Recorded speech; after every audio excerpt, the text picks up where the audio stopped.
Good morning all of you. So let's start with our daily analysis of the Hindu newspaper dated 24th of April. So on the first page, a very important news from an examination point of view.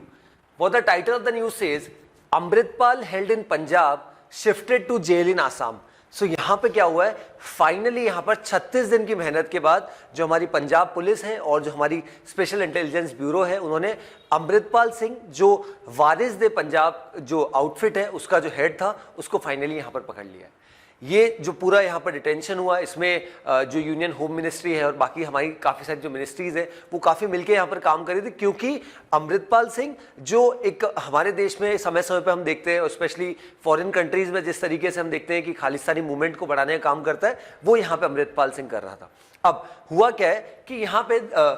एक गांव है that is रोडे village which is in Moga district. एक अगर मैं पंजाब की बात करता हूं, अगर पंजाब का अगर हम मैप देखते हैं तो उसमें बिल्कुल सेंटर में आता है यहाँ पर मोगा डिस्ट्रिक्ट। वहां पे रोडे विलेज करके देयर इज अ प्लेस, वहां से अमृतपाल सिंह को यहाँ पे पकड़ा गया। अमृतपाल सिंह उसी जगह से पकड़ा गया है जहां से रोडे विलेज की अगर बात करता हूं तो जर्नैल सिंह भिंडरावाला जो 1980s में हमने देखा था और 1984 में जिस तरीके से ऑपरेशन ब्लू स्टार यहां पे चला था, तो जर्नैल सिंह भिंडरावाला भी इसी रोडे विलेज से ही यहां पे बिलोंग करता था। अब यहाँ पे ये जो डिटेंशन हुआ उसके बाद ये कहीं ना कहीं जितनी भी हमारी इंटेलिजेंस ब्यूरो है, पंजाब पुलिस है, वो सब बधाई के पात्र है, क्योंकि जिस तरीके से पूरा there lot of people who are supporting this person, और उन लोगों को भी यहाँ पे पापलप्रीत सिंह देखा जाए या और भी सारे जो 9 से 10 लोग हैं जो इनके एड्स है जो अमृतपाल सिंह की यहाँ पर मदद कर रहे थे, फाइनली उनको भी डिटेन किया गया समय समय पे। और रिसेंटली अभी ये जो कल का इंसिडेंट हुआ कि 6:45 बजे रोडे विलेज में जिस तरीके से एक गुरुद्वारा से यहाँ पे जो कहीं ना कहीं ऐसा कुछ रिपोर्ट्स यहाँ पे बता रही है कि अमृतपाल सिंह ने यहाँ पे सरेंडर किया, कुछ रिपोर्ट्स यहाँ पे बता रही है कि उसको पकड़ा गया, हालांकि उसकी क्लैरिटी हमें नहीं है, बट फाइनली एक अच्छी बात यह है कि ये जो पर्सन है अमृतपाल सिंह, इसको पकड़ लिया गया। अब इस पर्सन को यहाँ से डिटेन करके और डायरेक्टली यहाँ से डिब्रूगढ़ जो आसाम में है वहाँ उस जेल में यहाँ पर रखा जाएगा। उसका रीज़न ये है क्योंकि जो बाकी के जो 9 लोग हैं जो अमृतपाल सिंह के जो एड्स है जो उनकी मदद कर रहे थे, यहाँ पे उसकी मदद कर रहे थे, यहाँ पे उसको भगाने में या उसको अलग जगह पे किस तरीके से उसको छिपाया जा सके, तो फाइनली उन्हीं लोगों के साथ वहाँ पे उसको रखा जा रहा है। उसको ना ही पंजाब की जेल में, हरियाणा की जेल में, क्योंकि ऐसा ही कुछ इंसिडेंट हमने अजनाला में देखा था अमृतसर में, जब यहाँ पे अमृतपाल सिंह अपने 2000 से ज्यादा प्रोटेस्टर्स को लेके जिस तरीके से वहां पे पहुंच गया था और उसके बाद उसके जो 3 साथी थे उसको छुड़ाया गया था। अब अमृतपाल सिंह के ऊपर नेशनल सिक्योरिटी एक्ट के अंतर्गत यहाँ पे कानून यहाँ पर लगाए गए और लगभग 5 से 6 ऐसे कानून हैं जिसके अंतर्गत उसके ऊपर केस यहाँ पे चल रहे हैं। और अल्टीमेटली उसको पकड़ने का यहाँ पर सबसे मेजर रीजन ये भी था कि उसके जो एड्स है, जैसे पापलप्रीत सिंह की मैं बात कर रहा हूँ, तो ऐसा बताया जाता है he was in directly touch with ISI जो पाकिस्तान की जो स्पाई एजेंसी है। तो ऐसे में यहाँ पर करंट सिचुएशन की अगर मैं बात करता हूँ तो ऐसे में सबसे बड़ा चैलेंज हमारे लिए ये है कि ये जो हमारे देश में कुछ एक लोग हैं जो खालिस्तानी मूवमेंट को बढ़ाते हैं, या फिर there certain people specially outside India, अगर मैं बात करता हूँ US, UK, ऑस्ट्रेलिया, कनाडा, तो उनके ऊपर एक तरीके से लगाम लगाई जाएगी और अल्टीमेटली इन सब लोगों को यहाँ पर डिटेन कर लिया गया। अब यहाँ पे as you can see in the photograph itself की लगभग मार्च 18 से पूरा यहाँ पे घटनाक्रम यहाँ पे चल रहा था, लगभग जिसको मोर देन 36 डेज 35 डेज यहाँ पर हो चुके थे। अब फाइनली यहाँ पर ये हमें एक बहुत अच्छी खबर यहाँ पे मिली है कि अमृतपाल सिंह जो वारिस दे पंजाब, अगर वारिस दे पंजाब की अगर बात करता हूँ तो आपने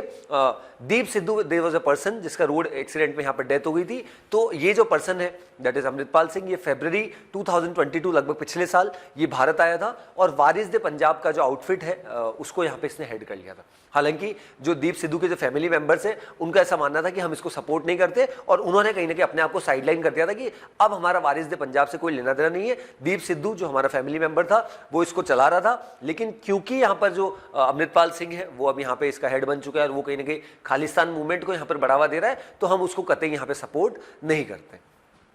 so this was about this news. इसके बारे में और भी पढ़ेंगे हम 10th पेज पे, but I hope we have got the clarity. और इसके बारे में हमने डिटेल न्यूज़पेपर एनालिसिस कर लिया है कि क्यों यहाँ पर किस तरीके से दुबई में रहता था फिर भारत में आया और इसका जो पहनावा था वो सेम जो जर्नैल सिंह भिंडरावाले जैसा पहनावा यहाँ पर था और अल्टीमेटली वो खालिस्तानी मूवमेंट को यहाँ पर बढ़ा रहा था, ड्रग ट्रैफिकिंग यहाँ पर बढ़ा रहा था, पंजाब के जो यूथ है उनमें ड्रग्स यहाँ पर बढ़ा रहा था और कहीं ना कहीं वो जब चलता था तो काफ़ी सारे आर्म्स, एम्युनिशंस, गन्स के साथ वो चलता था। तो उसी के अंतर्गत यहाँ पे काफ़ी सारे एक्ट्स यहाँ पे इसके ऊपर लगाए गए इस पर्सन के ऊपर और अब फाइनली इसको डिटेन भी यहाँ पे कर लिया गया।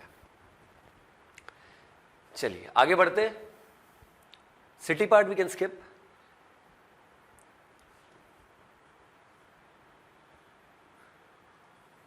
Okay, there are two important news on this page, state news. For the first news says चीता that strayed out of Kuno national park rescued, ये तो पहली खबर है। और दूसरी एक और बहुत दुखद घटना है, that is South African cheetah translocated to KNP, that is Kuno national park dies. So पहली न्यूज है कि एक चीता है जो हमने रिसेंटली देखा था कि जो कूनो नेशनल पार्क मध्य प्रदेश में यहाँ पर रखा गया, तो वहाँ से भाग गया और फाइनली उसे वापस से भारत मतलब भारत नहीं, फिर से वापस से यहाँ पे कूनो नेशनल पार्क में लाया जा सका। अब अगर करंट सिचुएशन की मैं बात करता हूँ तो अभी तक कूनो नेशनल पार्क में पूरी सेफ्टी सिक्योरिटी के साथ रखा गया था, बट क्योंकि यहाँ पर किस तरीके से ये जो चीता है ओबान, ये अब हालांकि उसका नाम चेंज करके यहाँ पर पवन रख दिया गया। This is the second instance जब ये चीता जो है कूनो नेशनल पार्क, जो एक विसिनिटी बना रखी है, एक लोकेशन बना रखी है जहाँ पे ये जो चीताज है वो वहाँ पे रुके हैं, तो अब यहाँ पे सेकेंड टाइम ऐसा हुआ है कि जो चीता ओबान है जिसका फर्दर रीनेमिंग पवन, जैसा मैंने आपको बताया, उसने सेकेंड टाइम यहाँ पे क्या कर दिया है, जो बैरियर्स है, बैरिकेड्स है, उनको यहाँ पे तोड़ के जो इवन उत्तर प्रदेश का जो एरिया है, क्योंकि Madhya Pradesh Uttar Pradesh we are already aware की बॉर्डरिंग स्टेट्स है, तो ऐसे में यहाँ पर वहाँ पे लगभग 150 किलोमीटर दूर यहाँ पर ये चले गया था। और ये मल्टीपल टाइम्स हमने देखा, फर्स्ट टाइम नहीं था। और ये जो चीता है नामीबियन चीता है, और अभी तक अगर मैं बात करता हूँ चीतास को अगर भारत में देखा जाए तो लगभग 1952 में ही हमारे यहाँ पे एक्सटिंक्ट हो गई थी प्रजाति, but in the month of September हमने देखा था कि देयर वर 8 चीताज जिनको यहाँ पर नामीबिया से यहाँ पर लाया गया था, और उसके बाद 12 चीताज जिनको पिछले महीने मार्च 2023 में यहाँ पे साउथ अफ्रीका से भारत लाया गया था। तो अल्टीमेटली हमारे पास यहाँ पे there were total 20 cheetahs, but last month हमने देखा जिस तरीके से there is one cheetah by the name of Sasha, उसकी डेथ हो गई थी। और अब यहाँ पे एक और चीता जिसका नाम यहाँ पे उदय था, उसकी भी यहाँ पर डेथ हो गई। तो लगभग 20 चीता जो हमारे यहाँ पे थे उसमें से 2 की ऑलरेडी डेथ हो गई, बट एक बीच में एक अच्छी खबर भी आई थी कि एक चीता ने यहाँ पर 4 बच्चों को भी जन्म दिया। तो अल्टीमेटली हमारा इंटेंशन क्या है कि चीताज जो कि हमारी बायोडाइवर्सिटी इकोसिस्टम सबके लिए बहुत जरूरी है, उनको वहाँ पर से फिर से रीइंट्रोडक्शन किया जा रहा है। बट क्योंकि हम इन चीताज को भारत में तो है नहीं, क्योंकि हमारे यहाँ जैसे मैंने बताया ऑलरेडी एक्सटेंट हो चुके हैं इन द ईयर 1952, तो बाहर से लाया जा रहा है। तो अगर बाहर से लाया जा रहा है तो उस एनवायरमेंट में उनका मतलब घुल मिल जाना,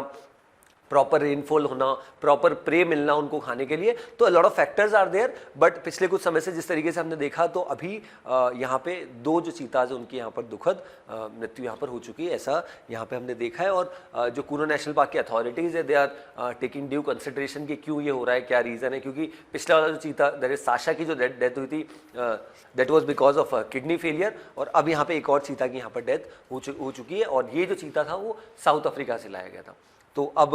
इन coming times will get to know कि क्या किस वजह से यहाँ पर इस चीता की डेथ हुई है। बट अभी यहाँ पर एक और चीज़ अगर हमारे लिए यहाँ पर इंपॉर्टेंट हो जाती है, दैट यहाँ पे इंडिया यहाँ पे इन चीताज को ला क्यों रहा है, इसका सबसे बड़ा कारण है क्योंकि इंडिया ने हमारे जो ऑनरेबल प्राइम मिनिस्टर हैं उन्होंने एक नए ऑर्गेनाइजेशन का यहाँ पर सेटअप किया है, उसके लिए कॉर्पस भी अच्छा खासा दिया है, that is international big cat alliance. इस ऑर्गेनाइजेशन का नाम है इंटरनेशनल बिग कैट अलायंस, जो क्या बोलता है कि there are 7 categories of animals जिसको इसमें रखा गया बिग कैट्स को, जिसमें puma, cheetah, tiger, lions, leopard, snow leopard, jaguars, in 7 categories के जो एनिमल्स है उनको भारत में लाया जाएगा। तो भारत में ऑलरेडी 5 कैटेगरीज ऑलरेडी है, बट प्यूमा और जैगवार हमारे भारत देश में नहीं है। तो India is eyeing for this post कि a lot of countries, more than 100 countries should join this, और जहां पे इन बिग कैट्स की यहाँ पर प्रजाति है, ऑलरेडी पॉपुलेशन है, वहां से जिन देशों में नहीं है उनको एक्सपोर्ट किया जाए, और उस तरीके से पूरा यहाँ पर फैसिलिटेशन हो, ताकि जो ट्रेड इकोसिस्टम जो ओवरऑल जो है हमारे देश में या बायोडाइवर्सिटी इकोसिस्टम, उसमें बहुत अच्छा बैलेंस यहाँ पे बनाया जा सके बिकॉज ऑफ दिस री इंट्रोडक्शन ऑफ चीताज या री introduction of these big 7 cats जो भारत देश यहाँ पे इनिशिएट कर रहा है। So this was about this news.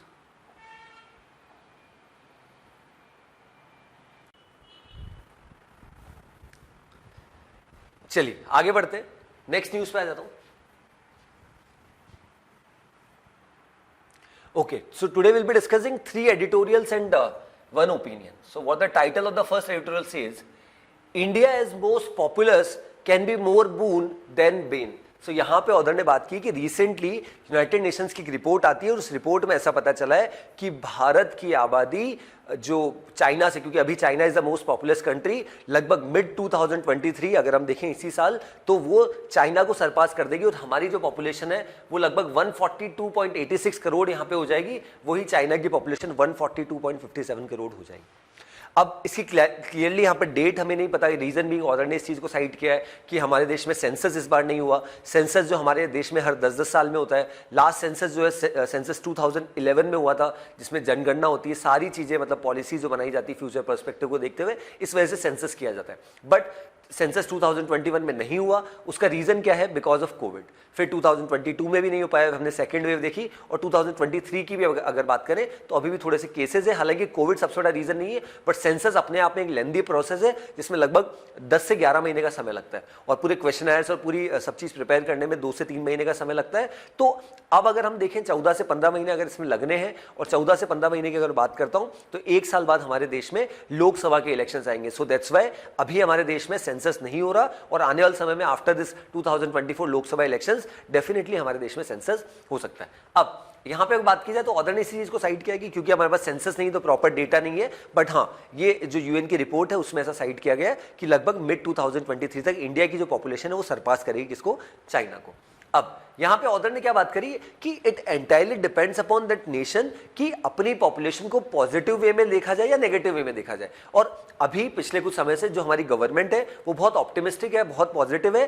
कि हमारे लिए पॉपुलेशन एक अच्छी बात है, क्योंकि उससे हमारी जो स्किल्ड फोर्स है, वर्क फोर्स है, वो कहीं ना कहीं सभी सेक्टर्स में बहुत अच्छे से यहाँ पर काम कर पा रही है। तो उसको भी यहाँ पे ऑथर ने हाईलाइट किया। विज चाइना की यहाँ पर बात की और दूसरे देशों की बात की जहाँ पे जो पॉपुलेशन की या एवरेज एज की अगर मैं बात करूँ वो कंपेरेटिवली हायर है in comparison to India, right. और चाइना का हमें ऑलरेडी पता है 1 child policy, then 2 child policy, but वो भी इतना यहाँ पर सक्सेसफुल नहीं रहा करंट सिचुएशन में, क्योंकि 2 चाइल्ड पॉलिसी यहाँ पर चाइनीज गवर्नमेंट भले ही लेके आ गई, बट उसका प्रॉपर इंप्लीमेंटेशन यहाँ पर नहीं हो पा रहा, बिकॉज अब यहाँ पे चाइनीज पीपल में एक रेजिस्टेंसी है या रेजिस्टेंस है कि वो एक बच्चे के साथ ही खुश है। ऐसा भी हमें काफी रिपोर्ट्स यहाँ पे देखने को मिल रही है।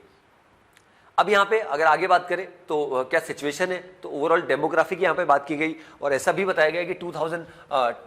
कह सकते हैं 68, 69 तक, 63 तक हमारी जो पॉपुलेशन उसका पीक आ जाएगा लगभग 169.6 करोड़। ये पीक भी 2063 तक यहाँ पर आना है। और उसी के साथ साथ ऑथर ने यहाँ पर कुछ मैकेनिज्म्स बोले कि अगर आप इसको बोल रहे हैं कि एक बून है, मतलब एक पॉजिटिव चीज है, तो कुछ सेक्टर्स है, कुछ मैकेनिज्म्स है, उस पर हमें काम करने की आवश्यकता है, तभी हम क्या कर पाएंगे, हमारी जो आने वाली पॉपुलेशन है या आबादी जिस तरीके से बढ़ रही है उनको यहाँ पे प्रॉपर फैसिलिटीज यहाँ पे दे पाएंगे। सो 4 जो फैक्टर्स यहाँ पे बताए, that is first is employment, education and skills, health conditions and good governance. So पहली चीज बात की गई employment. I think all these points are self explanatory. अगर एम्प्लॉयमेंट की बात करें तो जैसे क्योंकि हमारे देश में, किसी भी देश में रिसोर्सेज जो होते हैं वो हमेशा लिमिटेड होते हैं, बट अगर पॉपुलेशन बढ़ रही है तो अल्टीमेटली होगा क्या कि उनकी जो डिमांड है वो बढ़ेगी लोगों की, क्योंकि पॉपुलेशन ज्यादा है बट रिसोर्सेज उतने ही है। तो फिर कहीं ना कहीं उसको कैसे यूटिलाइज किया जा सके, कैसे उन रिसोर्सेज को ऑप्टिमली यूटिलाइज करके उन लोगों तक उसके बेनिफिट यहाँ पर पहुंचाया जा सके। तो एम्प्लॉयमेंट जनरेशन ऑथर के अकॉर्डिंग एक बहुत बड़ी यहाँ पर चैलेंज है। Second is education and skills, क्योंकि जिस तरीके से लोगों को एजुकेट करना और जिस तरीके से recently national new education policy 2020 हमारे देश में यहाँ पर लॉन्च की गई और बाकी सारी चीजें जिस तरीके से यहाँ पर की जा रही है, तो वो भी एक बहुत बड़ा रोल यहाँ पे प्ले करने वाला है। देन थर्ड चीज जो ऑथर ने यहाँ पर बात की, हेल्थ इंफ्रास्ट्रक्चर। देखिए हेल्थ इंफ्रास्ट्रक्चर की बात करें तो हेल्थ इंफ्रास्ट्रक्चर अपने आप में बहुत इंपॉर्टेंट हो जाता है, क्योंकि अभी जब हमने कोविड के समय देखा तो आज भारत की स्थिति इसीलिए भी अच्छी है क्योंकि हमारी गवर्नमेंट ने हमने हेल्थ को यहाँ पर प्रायोरिटी दी और कहीं ना कहीं इस पर बहुत अच्छे से यहाँ पर काम किया। And last is good governance. Good governance में बहुत सारी चीजें आ जाती है, किस तरीके से आप आपके पूरे देश को किस तरीके से गवर्न करते हो, आपकी पॉलिटिकल स्टेबिलिटी कितनी है, आपकी देश की इकोनॉमिक स्टेबिलिटी कितनी है, और जो वर्ल्ड में चेंजेस हो रहे हैं, ग्लोबल चेंजेस हो रहे हैं, रिसेशंस आ रहे हैं, जो भी सिचुएशंस है उसको किस तरीके से आपकी इकोनॉमी यहाँ पर कहीं ना कहीं अडॉप्ट कर पाती है, वो कहीं ना कहीं गुड गवर्नेंस में यहाँ पर आता है। तो उसको भी यहाँ पे ऑथर ने साइड किया। अब यहाँ पे कंक्लूडिंग रिमार्क यहाँ पे ऑथर का रीड कर लेते हैं। That is what the country needs are policies that supports an enabling environment that can provide high quality education, good healthcare, respectable employment opportunities, good infrastructure and gender empowerment. If India falls short in this, its demographic dividend can become a demographic disaster. So clearly यहाँ पर author ने इस चीज को side किया है कि अगर इन सब चीजों पे अगर हम ध्यान देंगे तभी ये पॉजिटिव रिमार्क है, अदरवाइज अगर इन पे हमने काम नहीं किया तो ये जो पॉपुलेशन का बढ़ना है ये कहीं ना कहीं हमारे लिए नेगेटिव यहाँ पर साबित होगा। तो हमें दोनों चीजों का यहाँ पर ध्यान रखना है कि अगर हम इसको बून बोल रहे हैं तो उसके लिए पॉलिसीज लानी चाहिए, बट अगर ऐसा नहीं कर रहे हैं तो ऑटोमेटिकली वो डिजास्टर्स हो जाएगा, हमारे लिए नेगेटिव वे में यहाँ पर इंपैक्ट हमें करेगा। देन सेकेंड एडिटोरियल रीड करते हैं, A new troika for India's northeast region। देखिए भारत के नॉर्थ ईस्ट रीजन की अगर मैं बात करूं तो हमेशा से इसको थोड़ा सा सेक्लूडेड रखा गया, बट जब से यहां पर 2014 में honourable prime minister Shri Narendra Modi ji government आई है, वो बहुत सीरियस है और नॉर्थ ईस्ट में काफी डेवलपमेंट हो रहा है और उसका सबसे अच्छा परिणाम देख सकते हैं, रोड, रेलवेज, इंफ्रास्ट्रक्चर, एयरपोर्ट, जिस तरीके से कनेक्टिविटी यहां पर बढ़ाई जा रही है through these north eastern states, उसको यहां पे ऑर्डर ने बात की। अब रिसेंटली यहां पर क्या हुआ था, रिसेंटली यहां पर 11 और 12 अप्रैल को इंडिया जापान इंटेलेक्चुअल डायलॉग यहां पर हुआ, जिसको एशियन कॉन्फ्रेंस ASCON ने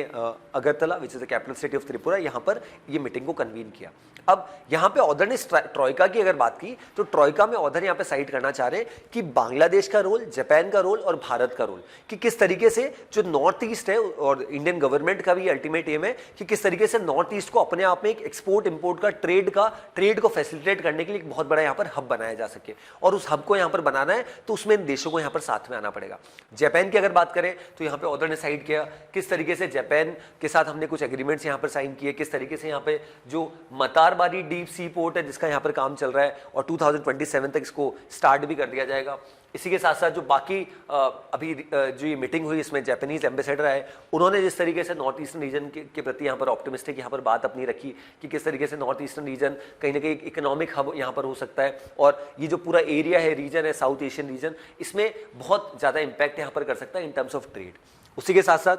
यहाँ पे कुछ चैलेंजेस की भी यहाँ पर ऑर्डर ने बात की कि जापान हो गया, बांग्लादेश हो गया और कुछ देशों की भी बात करी कि किस तरीके से स्ट्रेटेजिक लोकेशन हो जाती है नॉर्थ ईस्टर्न स्टेट्स की, नेपाल, भूटान, चाइना, बांग्लादेश, म्यांमार, वो जो अपन नॉर्थ ईस्टर्न थोड़ा सा रीजन देखते हैं जहाँ पे चाइना हो गया, देन म्यांमार, नेपाल, भूटान तो है ही है, देन साथ में बांग्लादेश। तो इन सब देशों के साथ जिस तरीके से हम कनेक्टिविटी कर सकते हैं, तो ऐसे में यहाँ पर नॉर्थ ईस्टर्न रीजन को डेवलप करना हमारे लिए बहुत that is the need of the hour, और इसी वजह से यहाँ पे हमारी गवर्नमेंट भी यहाँ पर काम कर रही है। अब यहाँ पे ऑर्डर ने दो एडिशनल पॉइंट्स को यहाँ पर साइड किया, उन दोनों को हम रीड कर लेते हैं। That is two additional points require consideration. पहला,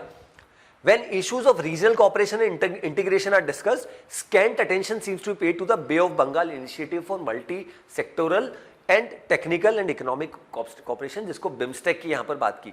then which is self defeating, क्योंकि बिम्स्टेक की अगर बात की जाए इसकी मीटिंग्स यहाँ पर होती है, बट इसका जो पर्पज है क्या वो फुलफिल हो पा रहा है, तो ऑर्डर ने यही बोला कि ये सब देश ही यहाँ पर बिम्स्टेक रीजन में, तो वो यहाँ पे किस तरीके से यहाँ पे काम कर सकते हैं। Second, the goal of connecting a large part of South Asia with Southeast Asia requires an astute pilot. This leadership can come from the triad of Bangladesh, India and Japan. A BIJ forum should be launched first at the level of foreign ministers, a move that will be welcome in the North East. Order ने यहाँ पर एक suggestion दिया है कि BIJ करके grouping बननी चाहिए जहाँ पे Bangladesh, India and Japan should be there, और इसकी शुरुआत जो तीनों देशों के जो फॉरेन मिनिस्टर्स हैं उनकी मीटिंग के साथ हो और आने वाले समय में बाकी और इनकी मीटिंग्स यहाँ पर हो, सो दैट ये जो नॉर्थ ईस्टर्न रीजन है उसको किस तरीके से इकोनॉमिक हब बनाया जा सके और ये जो बाकी देश है that is Japan and Bangladesh कैसे इसमें फैसिलिटेशन यहाँ पे कर सके। Then the first opinion, इसको रीड करते हैं। Defamation perils, a dodgy case is being used to keep Rahul Gandhi disqualified. So recently ये जो कंट्रोवर्सी हुई है और अभी अभी राहुल गांधी जी के ऊपर हमने देखा था कि सूरत कोर्ट ने जो उनके ऊपर कहीं ना कहीं जो डिस्क्वालिफिकेशन था उसको यहाँ पर मना कर दिया, तो उसी के बाद यहाँ पे जिस तरीके से इसको रीड करते हैं, that striking feature of the Surat district court order declining to stay the conviction of Congress leader Rahul Gandhi is its unusual emphasis on his status as a member of parliament. अब यहाँ पे order ने बोला है कि ऐसे cases हमने काफी सारे मेंबर्स ऑफ पार्लियामेंट पे, एमएलएस पे देखे, बट जिस तरीके से रैपिड वे में यहाँ पर एक्शन लिया गया और जिस तरीके से सूरत की सेशन कोर्ट ने यहाँ पर डिस्टेंस सुनाया और अगले ही दिन जिस तरीके से लोकसभा सेक्रेटरिएट के थ्रू, सचिवालय के थ्रू ये पत्र आ गया कि Rahul Gandhi is no longer a member of parliament, citing section 8 clause 3 of representation of people's act 1951, तो उसको यहाँ पे ऑर्डर ने साइड किया। अब ऑर्डर का यहाँ पर ये मानना है कि ये कहीं ना कहीं जानबूझ के कॉन्कॉक्टेड वे में जिस तरीके से राहुल गांधी जी जो गवर्नमेंट के प्रति काफी वोकल थे और किस तरीके से गवर्नमेंट को क्रिटिसाइज कर रहे थे, तो उनको रोकने के लिए यहाँ पे सरकार के द्वारा ये स्टेप यहाँ पे लिया गया और सुप्रीम कोर्ट का डिस्ट्रिक्ट कोर्ट का यहाँ पे जो डिसीजन है वो अपने आप में गलत है।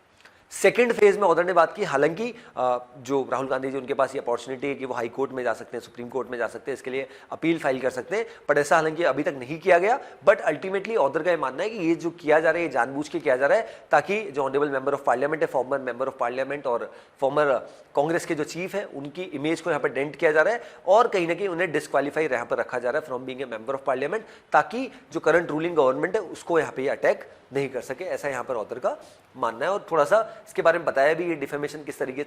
कैसे हुआ, क्रिमिनल डिफेमेशन की यहाँ पर बात की, जो हमने पहले भी देखा है कि क्या होता है क्रिमिनल डिफेमेशन और किस तरीके से राहुल गांधी जी का पूरा डिस्क्वालिफिकेशन यहाँ पे हुआ है।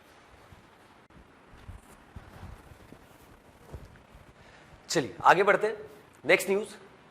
नेक्स्ट थोड़ा सा इसको रीड कर लेते हैं, that is Russia's oil imports to India rises further, trade deficit balloons. So basically यहां पर क्या हुआ है कि रशिया की अगर बात करूं तो पूरे वर्ल्ड में जितना भी क्रूड ऑयल का एक्सपोर्ट होता है उसमें 10% का कंट्रीब्यूशन यहां पर रशिया का रहता है। बट जब से यहां पर रशिया यूक्रेन वॉर स्टार्ट हुई, हमने देखा क्रूड ऑयल का प्राइसेस यहां पर बढ़ गया। रीजन बीइंग क्योंकि काफी सारी जैसे यूएस हो गया और वेस्टर्न इकोनॉमीज, उन्होंने इकोनॉमिक सैंक्शंस यहां पर लगा दिए कि कोई भी देश यहां पर रशिया से कुछ नहीं खरीदेगा, स्पेशली क्रूड ऑयल। अब क्योंकि यहां पर डिमांड ज्यादा है, सप्लाई कम है, तो अल्टीमेटली प्राइसिंग यहां पर बढ़ती गई। तो अब यहां पे उसी चीज को यहां पे, क्योंकि इंडिया ने क्या किया, इंडिया का हमेशा से स्टैंड रहता है कि हमें हमारी रिक्वायरमेंट के लिए अगर कोई प्रोडक्ट चाहिए तो वो हम खरीदेंगे। तो इवन दो यूएस ने, वेस्टर्न कंट्रीज ने सैंक्शंस लगाए, बट फिर भी भारत ने जो है रशिया से यहां पर क्रूड ऑयल परचेज किया। आज की सिचुएशन ऐसी है कि भारत पेट्रोलियम प्रोडक्ट्स का बहुत बड़ा एक्सपोर्टर बन चुका है। जी हां, बिल्कुल सही है कि भारत पेट्रोल का नहीं, पेट्रोलियम प्रोडक्ट्स का, क्योंकि पहले भी भारत क्रूड ऑयल, हम जब भी इंपोर्ट करते हैं हमेशा से कच्चा तेल क्रूड ऑयल इंपोर्ट करते हैं। तो हमारे यहाँ पे जो कंपनीज है, दैट इज रिलायंस हो गया, नायरा एनर्जीज हो गया, और भारत देश में सबसे बड़ी, वर्ल्ड की सबसे बड़ी रिफाइनरीज में से एक जामनगर में जो रिफाइनरी है, तो अब हम रशिया से पहले से अधिक मात्रा में यहाँ पे जो है इंपोर्ट कर रहे हैं क्रूड ऑयल, और उन सबको यहाँ पर जो यूरोपियन कंट्रीज है वहां पे एक्सपोर्ट कर रहे हैं, और एक बहुत अच्छा खासा पैसा यहाँ पर कमा रहे हैं, क्योंकि यूरोपियन कंट्रीज ने साफ मना कर दिया कि हम रशिया से यहाँ पे ऑयल नहीं खरीदेंगे। बट ये क्लियर सिग्नल है कि एक तरफ यूएस और वेस्टर्न इकोनॉमीज बोल रही है कि हम रशिया से ऑयल नहीं खरीदेंगे, but on the other hand उन्हें यह भी पता है कि इंडिया कहां से खरीद रहा है, इंडिया भी तो रशिया से इंपोर्ट करके उसी को एक्सपोर्ट कर रहा है। तो this shows the double standards of US and all these western countries. But आज इन यूरोपियन कंट्रीज की जो स्थिति है, वहां पे पेट्रोल और डीजल की, पेट्रोलियम प्रोडक्ट्स की काफी कमी आ सकती है, बट उसकी भरपाई यहां पर भारत कर रहा है, और भारत यहां पे, भारत की जो कंपनीज है वो अच्छा खासा पैसा भी यहां पर कमा रही है, जब वो एक अच्छे दाम पे यहाँ पे रशिया से खरीद रहा है, और उसी को एक पॉजिटिव वे में एक अच्छे दाम पे यहाँ पे एक प्रॉफिटेबल मार्जिन के साथ जो कह सकते हैं यूएस और वेस्टर्न कंट्रीज को यहाँ पे जो ऑयल जो है एक्सपोर्ट यहाँ पे कर रहा है। सो उसी के बारे में यहाँ पर डेटा है कि किस तरीके से यहाँ पे रशिया का जो ऑयल इंपोर्ट है हमारा कहीं ना कहीं बढ़ा है। बाकी देशों ने उसको कम किया है, बट भारत ने, चाइना ने, दूसरे देशों ने रशिया के ऊपर जो डिपेंडेंसी उसको और ज्यादा यहाँ पर दिखाया है, और ज्यादा हमने ऑयल यहाँ पे परचेज किया है। चलिए आगे बढ़ते हैं। Okay. So India sends aircrafts, ships for evacuation from Sudan. So Sudan में रिसेंटली अगर हम देखें सिविलियन वॉर की सिचुएशन है, किस तरीके से सुडान में जिस तरीके से पहले डेमोक्रेसी थी, फिर कुछ मिलिट्री के लीडर्स के आपस में झगड़े की वजह से आज सिविलियन वॉर की सिचुएशन है, सिविल वॉर की सिचुएशन है। और आज भारत ये कोशिश यहाँ पर कर रहा है कि किस तरीके से कहीं ना कहीं अपने जो लोग वहाँ पे हैं, वहाँ पे जो माइग्रेंट्स है जो वहाँ पे काम करते हैं सुडान में, उनको किस तरीके से सेफली यहाँ पर भारत लाया जा सके। और ऐसे में हमने ऑलरेडी 2 हमारे एयरक्राफ्ट यहाँ पे सऊदी अरेबिया भेज दिए और एक शिप यहाँ पे भेज दिए, ताकि उनको जल्द से जल्द हमारे भारत देश में लाया जा सके। और ये जो पूरा, क्योंकि हमने काफी सारे वीडियोस भी देखे सोशल मीडिया में जिस तरीके से आ रहे थे कि इन लोगों को यहाँ पर लाया जाए, क्योंकि काफी इश्यूज आ रहे हैं उन लोगों की तरफ सोशल मीडिया में कि हमें खाने पीने के इश्यूज यहाँ पर फेस कर रहे हैं। तो उन सबको ध्यान में रखते हुए Indian government is quite serious about this. और हमारे जो 2 एक और प्लेन जो है उनको भी यहाँ पर स्टैंड बाय में रखा गया है कि that is 2 Indian air force C-130J, जिनको स्टैंड बाय में जेदा में रखा गया है कि आने वाली सिचुएशन में सुडान से और भारतीयों को यहाँ पर लाया जाए, तो उनको जल्द से जल्द यहाँ पे लाया जा सके, ताकि सिचुएशन को नॉर्मलाइज किया जा सके। जैसा हमने पहले भी देखा था, जिस तरीके से अफगानिस्तान में भारतीय यहाँ पर फंसे थे, तो तब हमने ऑपरेशन गंगा यहाँ पर चलाया था, ऑपरेशन देवी शक्ति अफगानिस्तान के समय हमने चलाया था। तो यूक्रेन के समय भी हमने देखा जिस तरीके से ऑपरेशन चलाए गए, तो उस समय भी हमने C-17 ग्लोब मास्टर यहाँ पर भेजे थे। और आज भी हम यहाँ पे जो हमारे एयरफोर्स के जो फाइटर जेट्स हैं उनको यहाँ पर भेज रहे हैं, प्लेन्स भेज रहे हैं, ताकि ज़्यादा से ज़्यादा लोगों को, जो भारतीय जो वहाँ पे फंसे, उनको फिर से भारत यहां पे लाया जा सके। Then this news we had already discussed on the first page, that is Amritpal shifted to Assam on union government orders to be in solitary confinement. So जैसा कि हमने ऑलरेडी डिस्कस किया, अमृतपाल सिंह को लगभग 36 डेज के बाद यहाँ पे पकड़ लिया गया, जो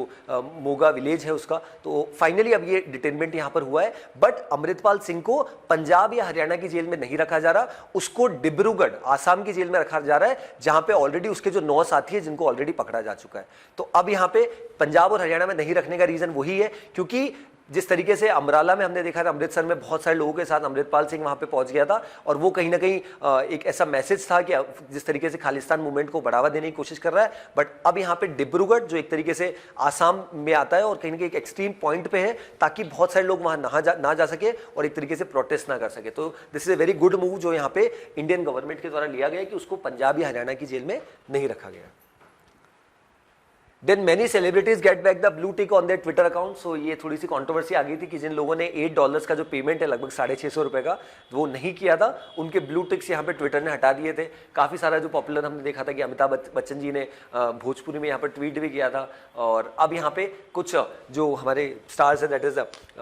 सचिन तेंदुलकर जी, विराट कोहली जी, उनका जो ब्लू टिक है उसको आप फिर से रीइंस्टेट यहाँ पे कर दिया गया। हालांकि रीज़न नहीं पता चला क्या उन्होंने पेमेंट नहीं किया है, क्या रीज़न है, बट इतने समय तक जो उनका ब्लू टिक है उसमें इशूज़ यहाँ पर आ रहे थे।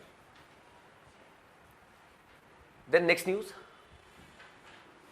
Amid global volatility Goyal declines to set exports target for current year. So यहाँ पे पीयूष गोयल जी जो हमारे यूनियन मिनिस्टर हैं कॉमर्स एंड इंडस्ट्री के, उन्होंने इसकी जानकारी दी है कि अगले साल दैट इज 2023-2024, यहाँ पे फिस्कल ईयर की बात है, अप्रैल 2023 से जो स्टार्ट होता है मार्च 2024 तक जो रहता है, तो उसमें यूनियन मिनिस्टर जी का ऐसा मानना है कि हमने कोई भी ऐसी फिगर यहाँ पे कहीं ना कहीं आइडेंटिफाई नहीं किया कि इतना एक्सपोर्ट हम कर पाएंगे, क्योंकि उसका सबसे बड़ा रीजन ये कि ग्लोबल वॉलेटिलिटी मार्केट में इतनी है, रशिया यूक्रेन वॉर ऑलरेडी चल रहा है, क्रूड ऑयल के प्राइसेस जिस तरीके से बढ़ रहे हैं, कम हो रहे हैं, और जिस तरीके से काफी सारी इकोनॉमी को बहुत ज्यादा यहाँ पर डेंट पड़ रहा है because of the banking situation, जिस तरीके से silicon valley bank, New York signature bank कहीं ना कहीं बंद हो गए। तो इस वजह से जो हमारे यूनियन मिनिस्टर है उन्होंने इस चीज को डिस्क्लोज नहीं किया कि कितना एक्सपोर्ट हम आने वाले समय में यहां पर करेंगे।